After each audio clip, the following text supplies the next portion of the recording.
নমস্কার বন্ধুরা, কেমন আছো? দেখে মনে হচ্ছে তো রসগোল্লা। আজকে আমি এই নরম তুলতুলে রসগোল্লা পিঠেটা কিভাবে তৈরি করলাম সেটাই তোমাদের সঙ্গে শেয়ার করব। নমস্কার বন্ধুরা, কেমন আছো সবাই? Welcome to my channel housewife Lalita. আজকে আমি তোমাদের দেখাবো কোনো রকম চালের গুঁড়ো ছাড়া শুধুমাত্র আতপ চাল দিয়ে খুব সহজেই এই নরম তুলতুলে চিতই পিঠেগুলো তৈরি করে নেওয়া যায়। তবে তার জন্য আমি সবার প্রথমে এখানে নিয়েছি আতপ চাল। আমি এখানে 2 বাটি মতো আতপ চাল নিয়েছি। এবার চালগুলোকে একটু ভালো করে ধুয়ে নেব। আমি এখানে মোটা যে আতপ চালটা হয় সেই চালটাই নিয়েছি। এই চালটা দিয়েই কিন্তু এই চিতই পিঠা খেতে বেশি ভালো লাগে। তবে তোমরা চাইলে এর সাথে একটু গোবিন্দভোগ চাল মিশিয়ে নিতে পারো, তাহলে কিন্তু ফ্লেভারটা একটু ভালো আসবে। দেখতেই পাচ্ছ আমার চালটা ধুয়ে নেওয়া হয়ে গেছে। আতপ চাল খুব বেশি ধোয়ার দরকার নেই, একবার ধুলেই হয়ে যাবে। এবারে আমি এর মধ্যে দিয়ে দেব উষ্ণ গরম জল। গরম জলটা একটু আঙুল ডুবিয়ে রাখা যায়, এরকম গরম হলেই হয়ে যাবে, খুব বেশি গরম করার দরকার নেই। এবার ঢাকনা চাপা দিয়ে একটু সাইডে রেখে দেব। আর আমি এখানে নিয়েছি অল্প একটু সেদ্ধ চাল। আমি এখানে বাসমতি চাল নিয়েছি। তোমরা চাইলে যে কোনো সেদ্ধ চালই নিতে পারো, যে কোনো ধরনের ভাতের চাল। এই সেদ্ধ চালের জন্যেই কিন্তু পিঠেটা নরম হবে। তোমরা যত নরম খেতে পছন্দ করবে সেদ্ধ চালের পরিমাণটা তত বাড়িয়ে বা কমিয়ে দিতে পারো। এবার সেদ্ধ চালের মধ্যে ফুটন্ত গরম জল দিয়ে ঢেকে রেখে দিতে হবে মিনিমাম 3 থেকে 4 ঘন্টা। তো বন্ধুরা, ফিরে এলাম 4 ঘন্টা পরে। আমি এখানে চালটাকে 4 ঘন্টা ভিজিয়ে রেখেছিলাম। তোমরা চাইলে এর থেকে বেশিও রাখতে পারো, তাতে কোনো সমস্যা নেই। তবে এর থেকে কম কিন্তু রাখলে চলবে না। এবারে দেখো আতপ চালটাও খুব ভালো মতো ভিজে গেছে। আর সেদ্ধ চালটা দেখো, যেহেতু ফুটন্ত গরম জল দিয়েছিলাম, মনে হচ্ছে পুরো একদম ভাতের মতো সেদ্ধ হয়ে গেছে। এবারে আমি এখানে মিক্সিং গ্রাইন্ডারের সবচেয়ে বড় যে জারটা হয় সেটাকেই আমি নিয়েছি। এবার আমি এর মধ্যে সব চালগুলোকে একে একে দিয়ে দেব। প্রথমে আমি আতপ চালগুলোকে দিয়ে দেব। আতপ চালগুলো আমি জল থেকে তুলে দিয়ে দেব। পরে বাটার সময় যদি মনে হয় অল্প অল্প করে জল দেব। আর সেদ্ধ চালটাকে দিয়ে দিলাম পুরো জল সহই। একেবারে বেশি জল দিয়ে দিলে কিন্তু বাটার সময় সমস্যা হতে পারে, তাই অল্প অল্প করে জল দিয়ে খুব স্মুথ একটা ব্যাটার তৈরি করে নিতে হবে, যেন কোনো রকম দানা এর মধ্যে না থাকে। দানা দানা থেকে গেলে কিন্তু পিঠে নরম হবে না, শক্ত থেকে যাবে। তো দেখতেই পাচ্ছ আমার স্মুথ ব্যাটার তৈরি করে নেওয়া হয়ে গেছে। এবারে আমি এটাকে একটা বড় বাটির মধ্যে ঢেলে আবারও একটু উষ্ণ গরম জল মিশিয়ে আর একটু পাতলা করে নেব। যেহেতু ব্যাটারটা এখনও অনেকটা ঘন রয়েছে, তাই আমি এর মধ্যে মিক্সার গ্রাইন্ডারটা ধুয়ে একটু জল দিয়ে দিলাম আর দিয়ে দেব পরিমাণ মতো নুন। এবার এটাকে খুব ভালো করে মিশিয়ে নেব। ব্যাটারটা যেহেতু এতক্ষণ ধরে আমরা জল দিয়েই মিক্সার গ্রাইন্ডারের মধ্যে বেটে নিয়েছি, তাই এ পর্যায়ে আর খুব বেশিক্ষণ ফেটানোর দরকার নেই, একটু ভালো করে মিশিয়ে নিলেই হয়ে যাবে। আর একটা কথা, এর মধ্যে আমরা যতবারই জল দিয়েছি ততবারই কিন্তু একটু উষ্ণ গরম জল দিতে হবে। ঠান্ডা জল দিলে কিন্তু কোনোভাবেই চলবে না। তো দেখতেই পাচ্ছ আমার ভালো করে মিশিয়ে নেওয়া হয়ে গেছে। এবার আমি এই হাতাটা একটু উপরে রেখে এর মধ্যে দিয়ে দিলাম অল্প একটু বেকিং পাউডার আর তার হাফ দিয়েছি বেকিং সোডা।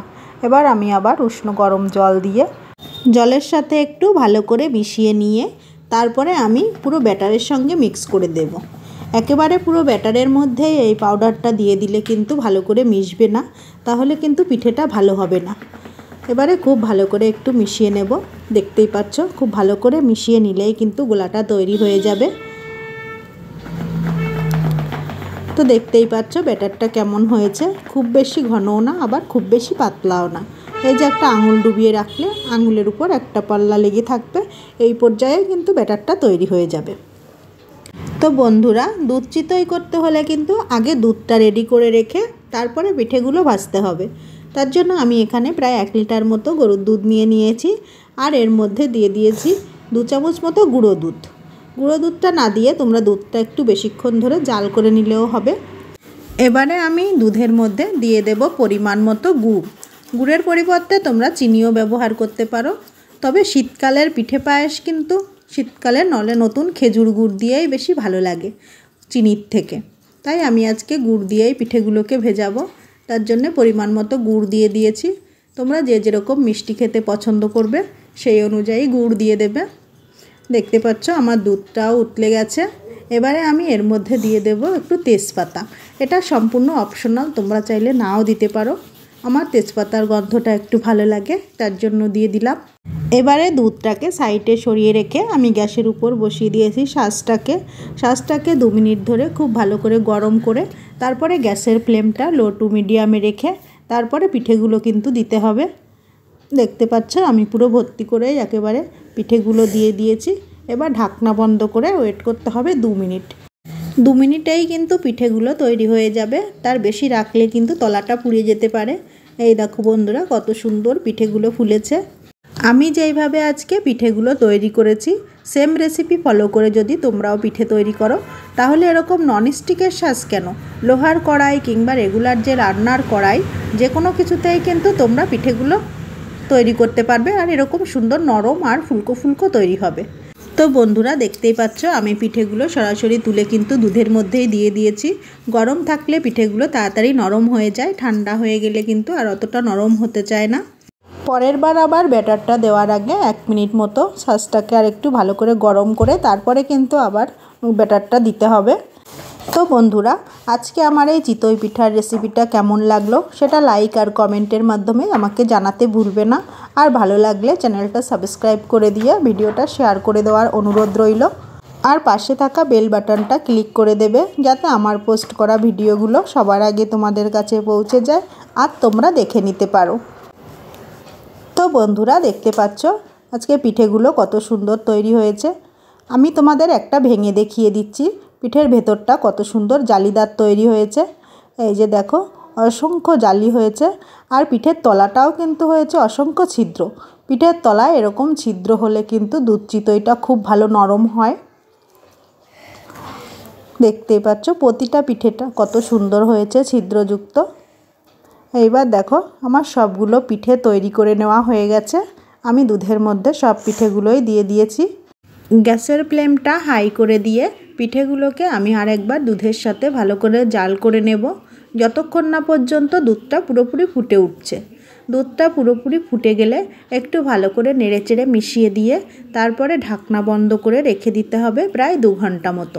2 ঘন্টা রেখে দিলে কী হবে, পিঠেগুলো ভালো করে দুধটা টেনে নিয়ে ফুলে পুরো রসগোল্লার মতো হয়ে যাবে। ফিরে এলাম 2 ঘন্টা পরে। এই যে দেখো দুধটা কত টেনে নিয়েছে পিঠেগুলোতে। এবার একটু ভালো করে নেড়ে নেব। এ পর্যায়ে কিন্তু একটু হালকা হাতেই নাড়াচাড়া করতে হবে, না হলে কিন্তু পিঠেগুলো ভেঙে যেতে পারে। পিঠেগুলো ফুলে এত বড় আর নরম হয়ে গেছে দেখে মনে হচ্ছে যেন এক একটা নলেন গুড়ের রসগোল্লা, আর কালারটাও কিন্তু তেমন এসেছে পুরো গুড়ের রসগোল্লার মতো।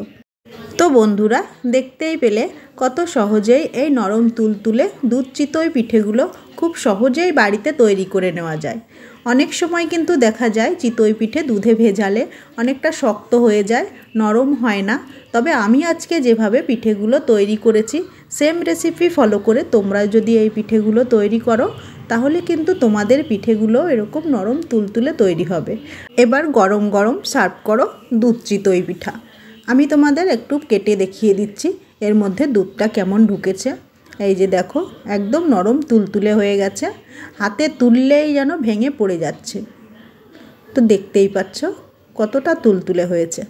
তো বন্ধুরা আজকের ভিডিওটা তাহলে এখানেই শেষ করছি। ভিডিওটা কেমন লাগলো সেটা লাইক কমেন্টের মাধ্যমে জানাতে ভুলবে না। ধন্যবাদ সবাইকে পুরো ভিডিওটা দেখার জন্যে। সবাই ভালো থাকবে, সুস্থ থাকবে, আশা করছি আমার পাশে থাকবে। নমস্কার।